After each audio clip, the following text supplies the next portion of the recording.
Hello, I'm Bob Schieffer, and welcome to the CBS Evening News online edition. Just ahead, in the last of a series of speeches on Iraq, President Bush says much of the pre-war intelligence was wrong. Why this turnabout? John Roberts has details. Also, CBS News uncovers some surprising documents that may explain why New Orleans levees failed. And we'll give you a look at the genius of Benjamin Franklin as we tour a major exhibition here in Philadelphia. It's all starting now on the CBS Evening News online edition. The president said it today in a way he has never said it before.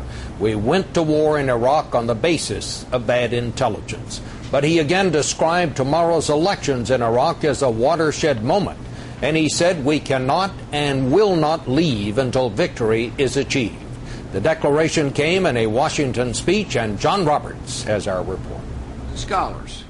It was the final Iraq speech in his campaign to regain the public trust, and President Bush saved his biggest mea culpa for last. And it is true that much of the intelligence turned out to be wrong. As president, I'm responsible for the decision to go into Iraq. It's a remarkable turnaround from the days when the president could neither admit nor even find errors in his Iraq policy. But for the past 2 weeks, he has been uncharacteristically frank, talking about mistakes and lessons learned. First, about the training of Iraqi troops. Task, and it always hadn't gone smoothly. Then, reconstruction. Reconstruction has not always gone as well as we had hoped. And political progress. Well, things did not always go as planned. The new course of concession and recalibration is meant to silence the president's critics at a crucial moment in Iraq's history. Many Democrats still see more spin than leadership, but others, at least, appreciate the new candor. I did detect a bit of a pivot today from mission accomplished to this is going to be a tough mission. And for me, at least, that was a significant change in tone by the White House. And I'm grateful for that sense of reality. That sense of reality also extended to tomorrow's elections. President Bush warned they won't end the violence and that it will take time to put a government together.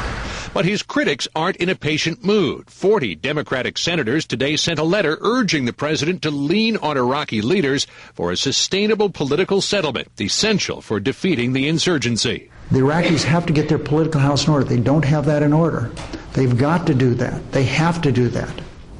Of course, part of the White House strategy is to lower expectations here, particularly for the election and the post-election period. That way, things could go much better than expected, with, the White House hopes, President Bush getting all the credit. Bob? Thank you very much, John. In Missouri, the wall of a reservoir gave way today without warning. For reasons still not clear, the retaining wall failed at this power plant reservoir in a rural county south of St. Louis. It spilled 1 billion gallons of water. Authorities evacuated a nearby town as the water washed over roads and homes. 3 children were critically injured.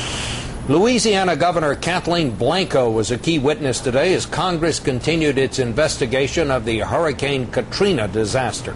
One of many points of contention is the catastrophic failure of the levee system in New Orleans. Well, CBS News has obtained documents that could shed some light on that. Here's Gloria Borger with our inside story. It's been over 100 days since Hurricane Katrina hit, and New Orleans is trying to move on. But in Washington, congressional investigations into what went wrong can't get past the finger pointing. When the federal government offered the military assistance, you didn't want the federal response. I certainly wanted every bit. bit. Your own National Guard to be taken out of. No, sir. Louisiana Governor Kathleen Blanco defended the city's evacuation plan before a House committee today, choosing instead to spread the blame elsewhere. Now, we're not going to sit here and be accused of not doing everything in our power. There are always people who believe that they're tougher than storms. And you know what? They were right. If the levee hadn't failed, they wouldn't have been in any trouble. And all those people in the dome would have walked home. But who was watching the levees? According to new documents obtained by CBS News, no one with any professional expertise. The only qualification was that you had to be a resident of Louisiana. You didn't have to be an engineer. You didn't have to know anything about levees. Collins Committee was told there were no formal records of levee inspection and maintenance in New Orleans.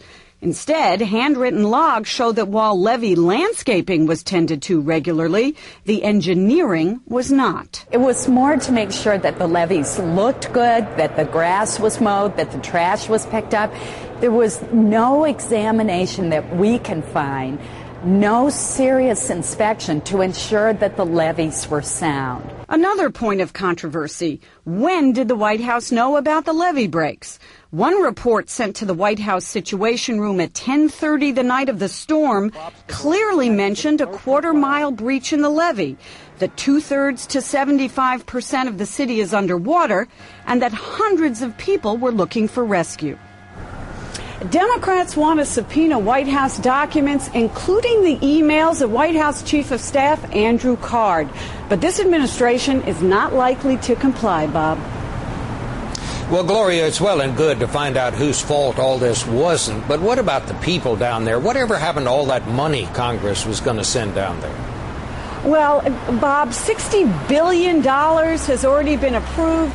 There's another $18 billion in the pipeline. But what we're hearing up here on Capitol Hill is that you can't just throw money at the problem. You have to make sure you don't make the same mistakes. Okay. Well, thanks, Chloe. Finally, tonight, we are in Philadelphia because the National Constitution Center is opening a major exhibit to honor Ben Franklin, whose 300th birthday comes next month. Of all the founders, it was Ben Franklin, his wit, his charm, and that practical side which produced so many of his inventions, who would have been most at home in modern America. But he was such a practical person, an inventive person, ingenious person, that he really was able to apply science and make our lives better. Biographer Walter Isaacson says Franklin approached science as he did everything else, with gusto.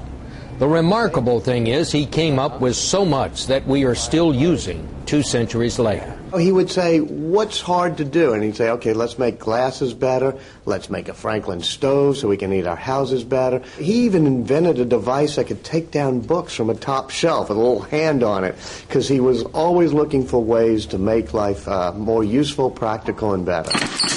In science, his greatest contribution was his groundbreaking work on electricity. The electricity experiments were awesomely important. They were to that century, to the 1700s, what Newton and gravity was to the century before. Franklin proved that electricity came from mixing positive and negative forces, which he then harnessed in a Leyden jar, work that led to the modern-day battery, a word he actually coined. This is a battery. This is the first real type of battery. What it does is each one of these Leyden jars collects a bit of electricity, they get it from the electrostatic machine, and they sort of tie them all together, and soon you have a very big charge. It laid the groundwork for perhaps the most important find of Franklin's life. Lightning was the most destructive force of his time. He designed the famous experiment using a kite and a key and string to prove that lightning was not an act of God, as many believed, but actually pent-up electrical current. To this day, the lightning rod is a critical part of everyday life. And it makes him not only a great hero in America, but all over Europe, where they first did the lightning rod experiments. He's the most famous American because he tamed lightning. But for all his scientific work, to Americans, his greatest work is what he did to help shape the American Constitution. He realized when he wrote the Constitution that compromisers may not make great heroes, but they do make great democracies. They also made a pretty good government. They sure did. It held together for centuries. More stories are just a click away, but don't forget to join me on television on the on-air edition of the CBS Evening News. On Thursday's broadcast, Hollywood's Bad Year. Why weren't moviegoers buying tickets? We'll take a look at Tinseltown's troubles. For CBSNews.com, I'm Bob Schieffer.